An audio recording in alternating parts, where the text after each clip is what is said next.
Our next panel explores the power of connection and collaboration. We'll hear from leaders from Amazon partners, the American Indian Science and Engineering Society, AnitaB.org, Management Leadership for Tomorrow, GEM Consortium, and the Society of Hispanic Engineers as they share their organization's missions and how they're able to continue operations in the middle of a pandemic. In conversation will be moderator Kenneth Turner, alongside Brenda Daren Wilkerson, Brennan Marquez, Raquel Tamez, Sarah Echohawk, and Shartoya Scott Dixon.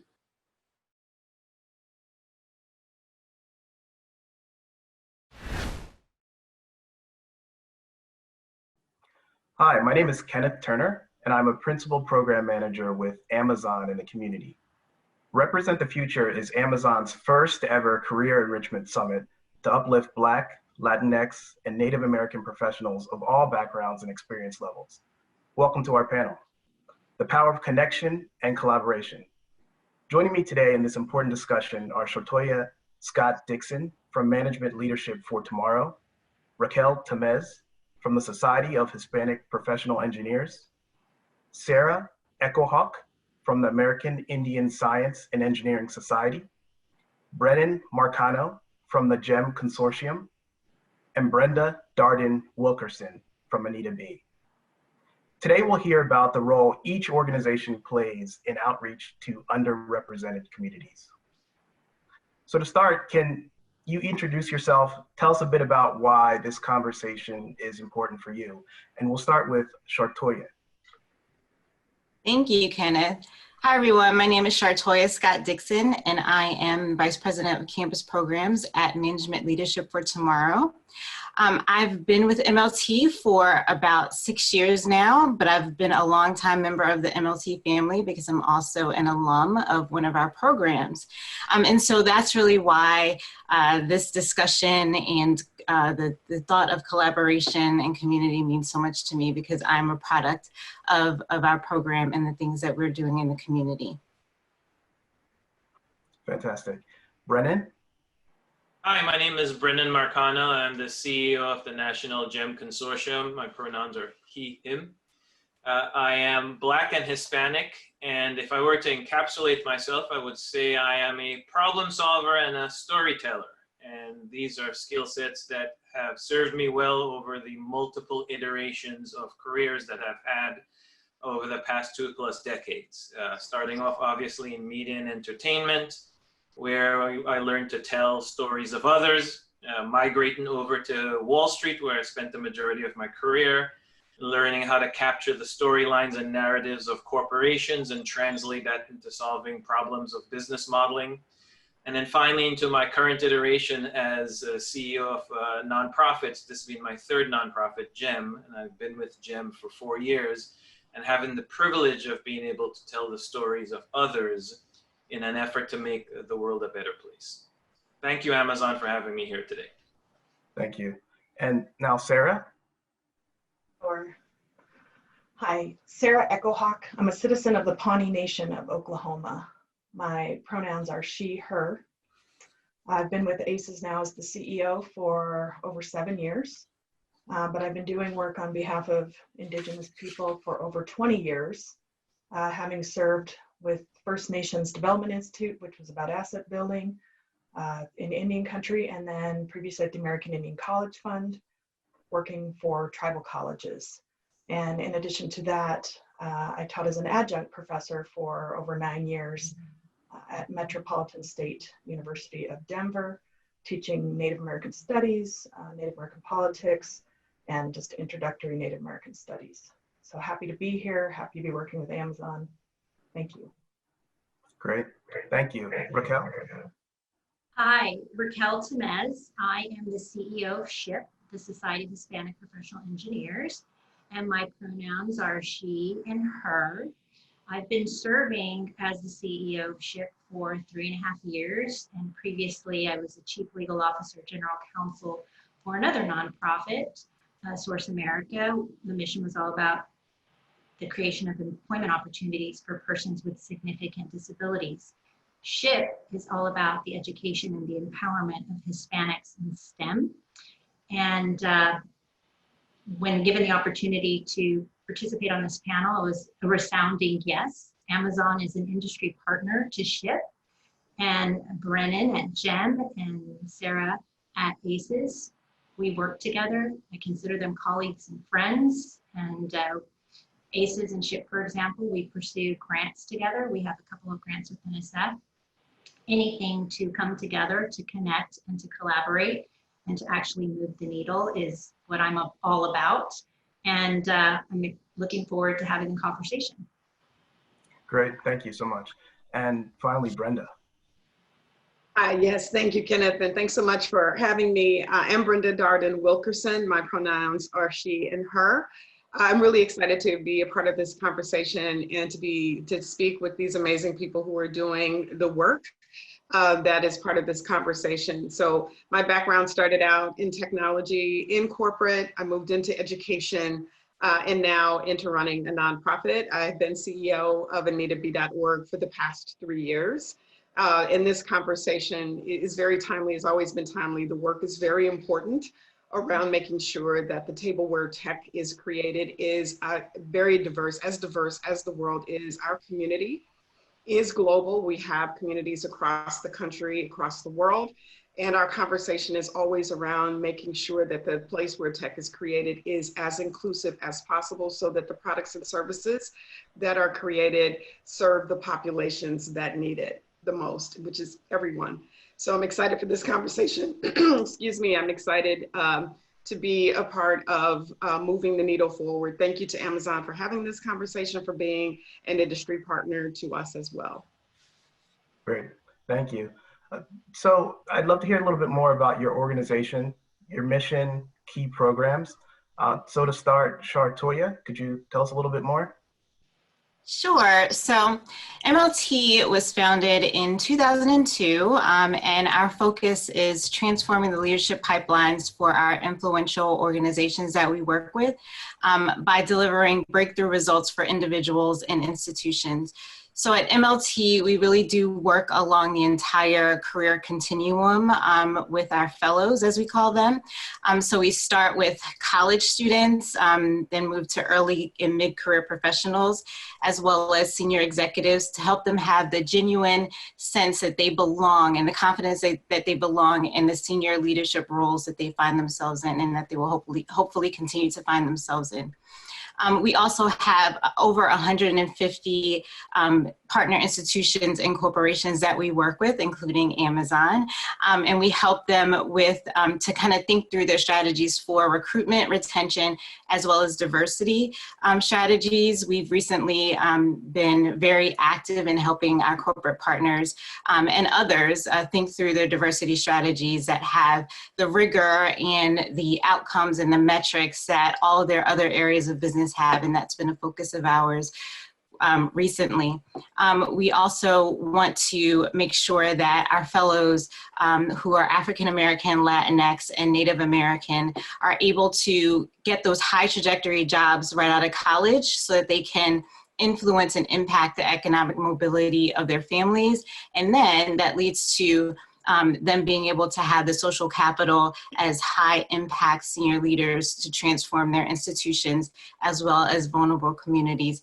So we're really focused on kind of the big picture of helping underrepresented communities and people of color to be more, to have a better focus in the economic parts of the work and the economic parts of what we do in order to influence the communities abroad.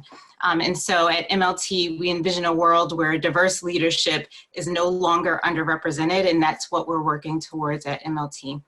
We have a few programs for our undergrads. We have Career Prep, our Career Prep program. For our mid-career and early career folks, we have our MBA Prep program and our MBA Professional Development program. And then we also have our Career Advancement program for our senior executives and senior leaders to help them advance within their corporations. And so these are just some of the ways that we are impacting the community and impacting the underrepresented communities and people that we serve. Great, thank you. Brennan, organization, mission, some of the key programs? Absolutely. I like to start off with the vision. The National GEM Consortium is a 44-year-plus old organization whose vision is scientific impact, to put quite simply. We have a consortium which is made up of over 120 of the top universities in the country, so all the Ivy Leagues, top 50 engineering schools, HBCUs. They're all part of the consortium and have been with us for, in many instances, for decades now. And of course, on the flip side, outside of academia, on the industry side, we have about 4 dozen of the corporations that you know and love, including Amazon. I'm not going to mention the others because this is an Amazon event. But everyone within the consortium not only buy into that vision, share that vision of scientific impact with us, more importantly, they understand that one of the best ways to actualize that vision is by creating high-performing, diverse groups. And that's really where GEM comes into the picture. We identify and bring to the table the best and brightest diverse talent in the country. Quite frankly, the best and brightest talent in the country, who happen to be diverse as well. And we bring them to our consortium members, and collectively, our industry and academic partners form a marriage that supports these underrepresented minorities from a STEM perspective to allow them to continue their education and to pursue advanced degrees, attaining masters and PhDs in STEM, because we ultimately know that by creating that diversity at these levels, we're stimulating creativity, we're stimulating innovation, we're pushing the needle towards scientific impact.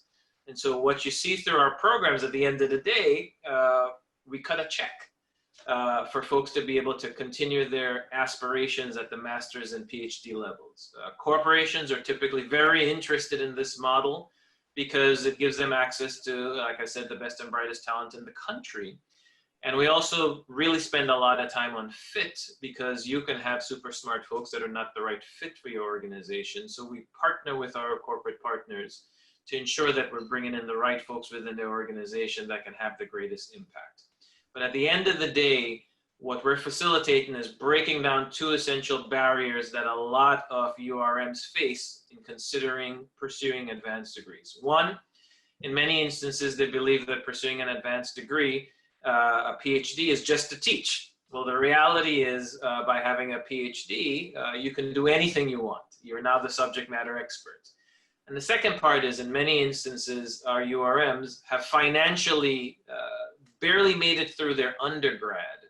And so when we walk into the room and say the journey has just started, they think we're a little crazy, because financially they have no idea how they're going to continue this journey.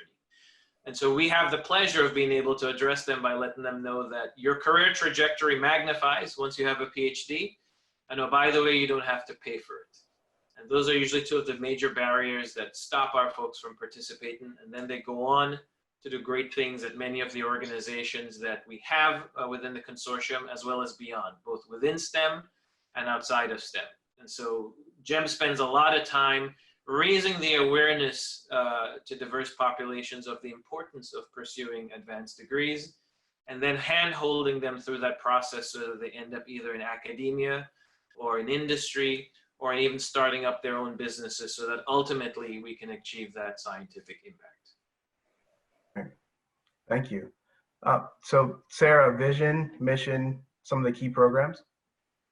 Sure. So the vision, so American Indian Science and Engineering Society is also known as ACES. It's a little easier than that long, all of those words. The vision is that all Indigenous people will be a contributing part of society and be part of our society as a whole in that role. The mission is very specific in that we focus on increasing the number of Indigenous peoples, basically in North America, in the STEM field: science, technology, engineering, and math. So we do that in 3 different program areas. The first is student success, and that is really supporting students in the K through 12 and even into college. A lot of that is culturally contextualized curriculum, working with parents and students and teachers, and providing them resources that, again, are culturally contextualized for their individual communities. There are over 570 federally recognized tribes in the US alone, and we also work in Canada. So each of those have their own government and their own language, their own cultures, if you will. So we really need to customize the resources that we're bringing to students, parents, and teachers in that space. And then in college, we have 199 college chapters now, and I think in the K through 12 space, we're up to about 155 high school affiliates. And then in the professional space, we have 20 some professional chapters. So student success, next is career support. So like many of my colleagues here helping, but in our case, Indigenous peoples, develop those career skills and a pathway into those career fields in the STEM field. So continuing to support them, help them get internships, and then jobs eventually, and then when they're in their career, continue to grow. And then the final is workforce development, which we really see as the institutional side of the work that we do, which is working with the K through 12 schools, working with the colleges and universities, and then all of the employers to help them not only with recruitment, but with retention for Indigenous peoples. So as some of the other folks on the call here spoke to, really making sure that employers are supportive of Indigenous peoples in the workplace and understanding what that means. Thank you so much. Shifting to Raquel, a little bit about the vision, the mission, some of the key programs of your organization. Sure. So SHIP is the premier national organization for Hispanics in STEM. We are one SHIP familia, inspired by 5 civil engineers out of LA, a garage in East LA, 46 years ago in 1974. Fast forward 46 years, we are now 13,400 active, engaged, passionate members, comprised of 280 chapters, student chapters, professional chapters. 80% of our members are students at university and college. The other 20% are professionals. We're organized into 7 regions. Our vision is a world where Hispanics are leading and influencers as engineers, scientists, mathematicians, and innovators. Our mission is really about the empowerment of the collective Hispanic community through STEM and through STEM awareness, access, training, and development. SHIP has a bevy of programs and events and resources. Our community engagement program, one of our cornerstone programs, is called Noche de Ciencias, Science Night. Also, we have the day versions, or Dia de Ciencias. And really, we bring in entire families to address the 2 main barriers for Hispanics in STEM, and that's awareness and access. Noche de Ciencias workshops are oftentimes bilingual because we bring in entire families. And it's in collaboration between student chapters, professional chapters, and local educators and civic leaders. We have a signature event as well as program for the Shiptinas, which is all about igniting Latinas in STEM. We're celebrating 10-year this year. Started off as 2 workshops at our convention. It's now a year-long program and has an entire conference at our convention. We continue to bring value to our professional members through various online programs, Propel, which are various certification programs, Cyber Tech, Trek, to the extent that our members want to bolster their career through credentials, cybersecurity credentials. We partner with other organizations. We just launched our SHIP SMU Cox School of Business Latino Leadership. It's all about rising Latinos, and it's about business acumen for engineers and STEM professionals. And we also partner with Korn Ferry, and we're going to be launching a new program with them very soon. We have 9 signature events, 7 regional conferences, leadership conferences, as well as our overall leadership conference called NELA, the National Institute for Leadership Advancement.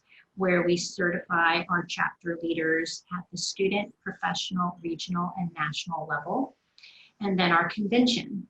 It is the largest gathering of Hispanics in STEM. Last year in 2019 in Phoenix, we hosted over 9,000 attendees. And this year, completely virtual, we expect 10,000. So we're going to have a greater impact, at least that's the plan. But really, when you look at the critical mass numbers of Hispanics and then the demand for STEM, there will be 10.6 million job openings in 2028. Marry the critical mass numbers of Hispanics, the demand for STEM, and what SHIP does. I certainly have a sense of urgency for our organization, which is why we partner with other societies like ACES and NSBE and SWE and GEM. And so I'm looking forward to learning more from my colleagues here. And thank you to Amazon for your continued support as an industry partner. Great, thank you. And finally, last but not least, Brenda, love to hear more about the vision, mission, some of the key programs. Of course, at AnitaB.org, our vision, we envision a future where, in a world where the people who imagine and create technology mirror the people and societies for whom they build it. It is very important. And our mission is to create a just tech ecosystem that values women technologists, including those who have been systematically overlooked. And so our work is to create, most importantly, a community that is as diverse as the world is, where every woman technologist or every aspiring woman technologist knows that she is included, knows that she is represented, and knows the history of women who have endeavored to make tech what it is today. We have a bevy of programs that support our various persona, from those who are in college all the way up to those who are our founders.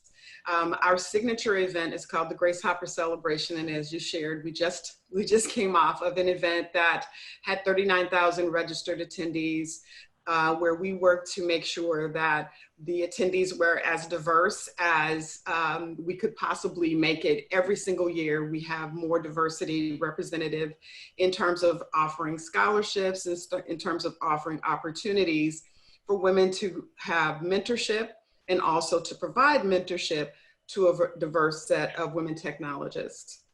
We are very excited to support entrepreneurship.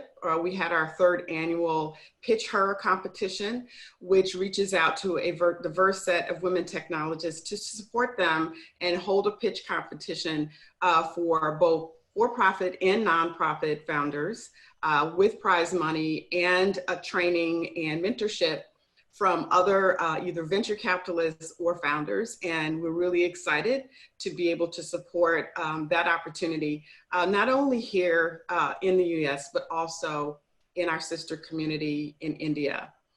We also want to be able to be supportive of women technologists who are seeking to transfer in at all stages of their career. So not only those who are attending college as engineers or computer scientists, but those who might be on their second, third, fourth careers and are looking to transition in and to make tech more inclusive and mobile for those who want to move throughout the tech ecosystem. So our programs include those that allow for training, mentorship, for opportunities with partner organizations such as Amazon, including internships, hiring at all levels, all the way up through the C-suite.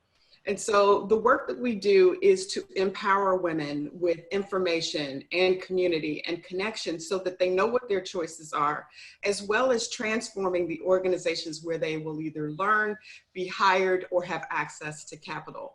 And we do that by making sure that our partners understand the integrity of disaggregated data, so that when we talk about women, we're not talking about a specific one set of women, but we're talking about all women, and we can help organizations with the strategies that they need to make sure that all women, including those who have been under-included in the past or continue to be under-included, are counted and have an environment where they have the ability to be mobile, move up, sideways, have access to capital, and create those opportunities that they are uniquely able to create. So we're really excited to be, we're about a 25-year-old institution started by two women who attended an engineering conference where there were only 12 women. And we've been working ever since then to make sure that the ecosystem is well represented, that the contributions of women, all women, are known, understood, and lifted up, which is what we do at our signature conferences, as well as part of a brand new membership program that we just started that allows women to get training, to have access to each other, and to have access to mentors and to mentees. And so our program is widely used by women of all stages of their career, from entry level all the way up through the C-suite. And we're really excited to be part of this conversation with these amazing people who are doing the very important work that is actually very key right now in terms of what's going on in our society around COVID and the economic conditions that tend to have an impact on the communities that we're discussing today. Great, thank you. Thank you for the overviews, the credible, very inspiring, mission and vision of all of your organizations. I want to shift gears a bit and talk about the present. So 2020 has impacted each and every one of us. We're facing a global pandemic, health, mental, economic crisis, as well as increased conversations around racial and social injustice. Sarah, I want to turn to you and understand a little bit more about how your work is addressing the current climate we're in, and love for just to get a kind of a short soundbite, a minute or two, just to talk a little bit about that so we can get everyone in. Sure. So like many organizations, of course, we've had to pivot during during COVID, and what has been the most challenging about that for the population that we work with, people may have seen that Indian country or tribal communities have been hit really hard. Like I think if anybody is familiar with Navajo Nation, which spans 3 states, they were hit hard and featured on the news a lot, and certainly that's indicative of many of our communities because they are more rural. And some of the conditions there, depending on which reservation you're looking at, are not ideal. So Indian country has really struggled with COVID. For ACEs, it's become really challenging because a lot of the work that we do is going into communities and working side by side with them, and that has to be done in person. And with Indigenous peoples, relationships are very important, and building that relationship is very important. And that's, of course, some of the work that we do with employers and universities and colleges is helping them to understand that and how to do that. So we are, of course, as I said, pivoting and offering more, virtual and online. That's been challenging, one, for our population, again, because we're not in person, but also because our population is probably the least connected of any population in terms of the digital divide. If you look at the data on those in reservation communities, they're the least connected of any population in the United States. So even with going to virtual and online formats has been really challenging because a lot of our people don't have access. So that's certainly been something that we're looking at and trying to find partners and identify partners to bridge that digital divide. Great, thank you. Thanks. Brennan, could we hear a little bit more about, the work with your partners? How do you keep pushing this dialogue in this current climate? Absolutely. I want to be draw a little nuance here because we've kind of moved beyond the moment of pushing dialogue. I mean, pushing dialogue is really measuring the problem. We're more interested in managing the solution. And so we have and continue to work with our partners on how to manage the solution. I find it, as a personal anecdote from myself, I find it interesting that, folks are super hypersensitized in the current environment. And I've heard folks say, seeing the imagery of George Floyd, really affected me greatly and changed my perception. And I'm sitting there going, well, what about Emmett Till back in the 50s? I mean, that was a worse piece of imagery. And so what makes George Floyd sort of the tipping point? And so, but for us as an organization that's really pursuing this idea of equity and social impact, when these incidences happen, we use these as trigger points to push for more. And so it's not really a matter of now what type of programs we're doing with our partners, but how do we use the current climate to push the needle significantly further, as opposed to just being partners there that can stimulate conversation, dialogue, etc. It's time for really action. And so there are a couple of key things that we do with our partners to stimulate that idea of action. We talk a lot about a diversity ecosystem. And what that means is you'll see a lot of energy, certainly within our business model, around supporting that next generation, creating the pipeline from a STEM perspective of entry-level talent. Well, the challenge you have with just creating a pipeline of entry-level talent is that entry-level talent will walk into your organization, look up your corporate ladder, and if they don't see anyone that looks like them, their clock starts ticking. You have 2 to 3 years with them if you're lucky before they go elsewhere where they believe they have better trajectories. So the smarter organizations are actively recruiting diverse middle managers who organically become mentors for that entry-level talent. The smarter organizations are recruiting diverse senior execs who become sponsors for everyone.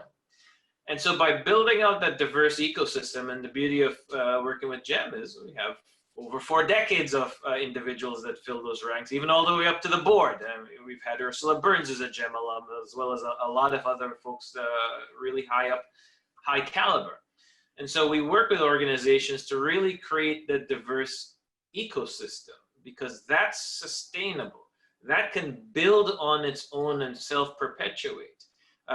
It's really myopic to just look at entry-level talent and say, look, we've funneled in a lot of entry-level talent, our diversity numbers look good. Because you start seeing a cycle, many come in and many roll out. So we work with our organizations to really create that diverse ecosystem. The second thing that we do is we amplify the narrative of Black and brown excellence. Too often we go to conferences and there's a narrative of the poor Black and brown people, we need to start from K through 12, we need to help them. Not that there's anything wrong with a focus on K through 12, but oftentimes that narrative is there's already a deficit and we need to dig them out of the hole and bring them up to speed. And while there is there's part of that narrative that's true, we don't hear a lot of the narrative around the excellence that already exists. And so we spend a lot of time with our partners now amplifying that message, because that's a message that needs to share the exact same amount of stage time as the other narratives. And one of the other things that we've done in this current climate is really help.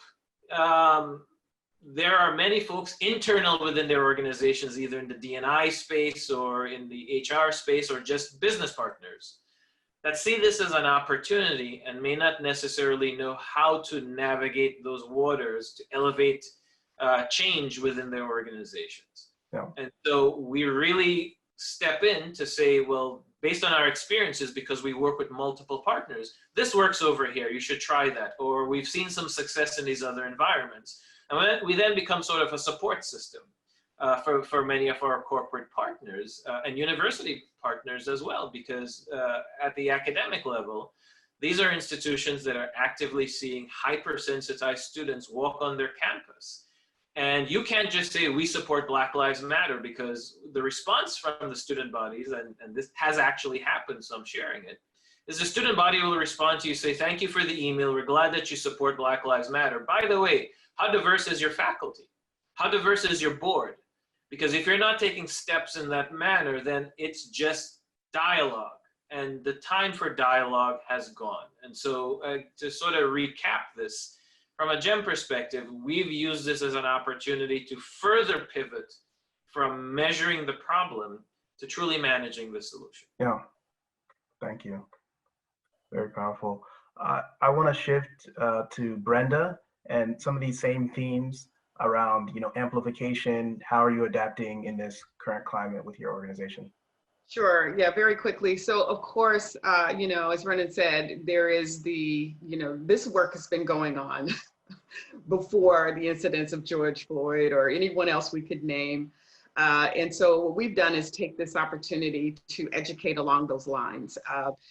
These are real issues that have always been real issues, but I think taking the opportunity of this moment to get beyond the excuses and the reasons for not focusing in on what are real measures we could take to change the culture that changes a society.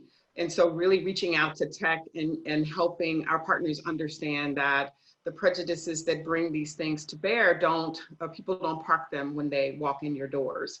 To really challenge people that this is everybody's problem, everyone's issue, and it's not about tokenizing or creating short-term solutions that are soon forgotten, because the people that are impacted the most are ready, willing, and able, skilled, educated, overqualified to come in and take the opportunities that exist. And so we've taken a two-pronged approach. First of all, we walk our own talk. We've worked internally to make sure that we have the diverse organization that we are asking our partners to have. We've done that also across our board. And so this is meaningful not only for, walking your talk, but also it means that we've created a staff and a board that is able to be much more useful to the communities and the people that we work with and that we partner with. Because we're not just intellectualizing a situation, we're actually getting in and doing the work ourselves, and therefore are better able to help others with some of the issues that come up when you address a lot of the problems that exist. It's not just about racial or ethnic inequities. It's very much about financial inequities. And so really making sure that we elevate the conversation about pay equity, which impacts Black and Brown communities the most. It is very important and walks away from the tokenization of just hiring people in at entry level. And so we are using that narrative and that conversation to change the existing narrative.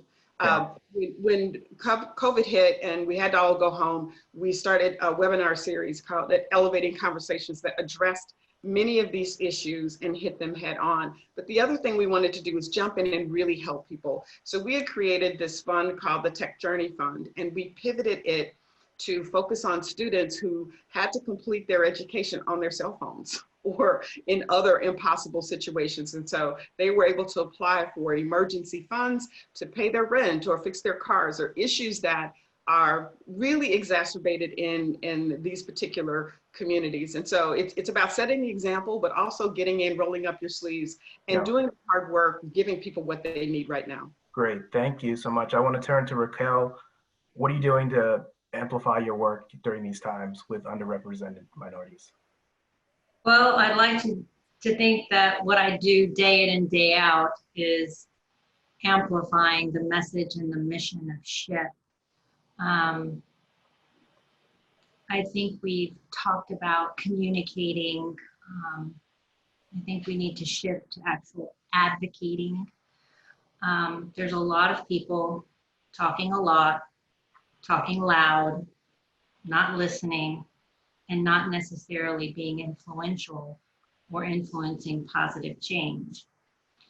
And so something that I talk a lot to my members about is, one, being effective communicators, and then actually honing those effective communication skills to become advocates so that they can effectively advocate for change. I couldn't agree more with my colleagues here that we have to move past just the discussion and actually take action.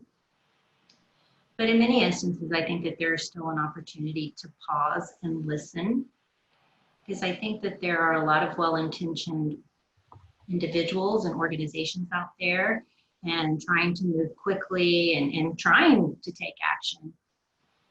But what they think is needed or appropriate, as opposed to actually listening to the people that they're trying to help.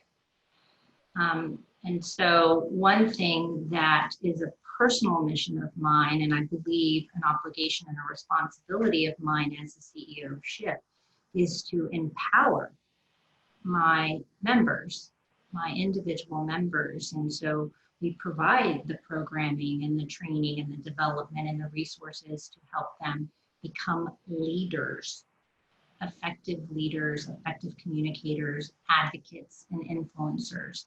And something that I work on day in and day out is to help reclaim the narrative for the collective Hispanic community. I think oftentimes I see people within my own community pointing the fingers and complaining and whining about this or that. We need to be better than that and reclaim our narrative versus allowing someone else to dictate it for us. But that requires knowing the facts. That requires us knowing and being proud of our heritage and our history. And so something that I do personally and as the CEO of SHIP is to put out data and information and intelligence out there that my members and other people within the Hispanic community can actually learn from and take action from and hopefully be inspired. Yeah, great. Thank you. Shartoya, I want to make sure you have time as well to jump in on this topic around how are you continuing to advocate, amplify messages in this climate? Yeah, I just want to, first acknowledge that it's been a crazy year. There's been a lot going on, and obviously our business and the work that we are doing has been impacted. But I echo a lot of what the other panelist has said in that we are continuing to do the work that we've started to do, that we've been doing for years. Once we found out about, for example, George Floyd's murder, or even Christian Cooper, who was the Central Park bird watcher, a lot of our fellows really kind of took it to heart. And we offered them a safe space to kind of have the conversations, to talk about their fears, to talk about how they felt affected by the things that were going on in the world and how they could really mobilize within their own corporations and within their own companies to drive that change. And so a part of what we're doing and a part of what we continue to do is arming them with the tools to make sure they have what they need to be able to speak intelligently to the highest ranks of their senior leadership to say, hey, this is how we feel. This is how we're being impacted. And these are the things that we think that you all need to do to have positive change, to help retain us and to help grow diverse talent within this organization.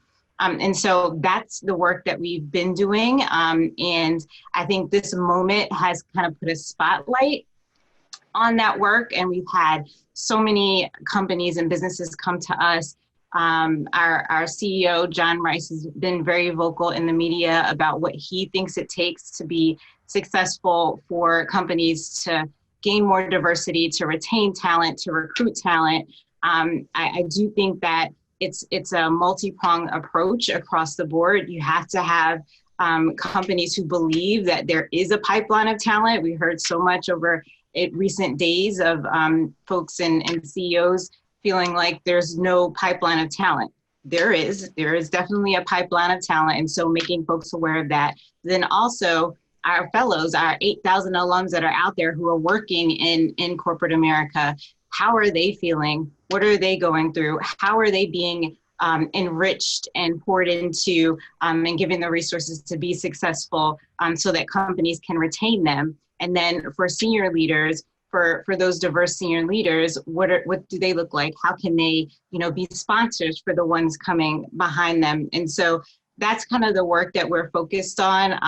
I think another nuance of this time that this time has kind of brought out is just the focus on specific diversity strategies, not random acts of diversity, as our CEO likes to call it, but specific, measurable, pointed, rigorous strategies for diversity, the same as you would have for any other part of the business, for sales, for marketing, for finance. That same rigor needs to be applied to a diversity strategy. And it is about action. It's about being actionable in the things that we tie diversity to, that we tie outcomes to. We need to put those things into action. And those are some of the things that we're working towards at MLT during this time. Great. So I want to kind of, wrap this up, and I'd love to hear from each of you, maybe just in one word, kind of what, community means to you. I'll start, and I think this idea around, strength is incredibly important. So that's the word that comes in mind when I think about community and what that means when everyone comes together collectively from diverse communities. So I'd love to, turn it over to you. Brenda, what does community mean to you in one word? Multiplier. Raquel? Impact. Sarah? Visibility. Brennan? Relevancy. And Shartoya? Influence. Oh, fantastic. Well, I want to thank all of our panelists, Shartoya, Brennan, Sarah, Raquel, and Brenda, our ASL interpreters, and our attendees. Together, we'll continue to use the power of community, collaboration, connection to center Black, Latinx, and Native Americans in our discussions and our work, and drive for fair and equitable outcomes. Thank you so much.